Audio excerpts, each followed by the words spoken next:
కీర్తనల గ్రంథము 12వ కీర్తన. యెహోవా నన్ను రక్షింపుము. భక్తిగల వారు లేకపోయిరి, విశ్వాసులు నరులలో నుండకుండా గతించిపోయిరి.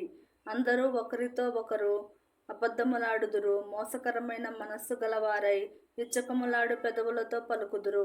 యెహోవా ఇచ్చకములాడు పెదవులన్నింటినీ, బింకములాడు నాలుకలన్నింటినీ కోసివేయును. మా నాలుకల చేత మేము సాధించెదము, మా పెదవులు మావి, మాకు ప్రభువు ఎవడని వారనుకొందురు. బాధపడు వారికి చేయబడిన బలాత్కారమును బట్టియు, దరిద్రుల నిట్టూర్పులను బట్టియు నేనిప్పుడే లేచెదను. రక్షణను కోరుకుని వారికి నేను రక్షణ కలుగజేసెదను అని యెహోవా సెలవిచ్చుచున్నాడు. యెహోవా మాటలు పవిత్రమైనవి, అవి మట్టి మూసలో 7 మారులు కరిగి ఊదిన వెండి అంత పవిత్రములు. యెహోవా, నీవు దరిద్రులను కాపాడెదవు, ఈ తరము వారి చేతిలో నుండి వారిని నిత్యము రక్షించెదవు.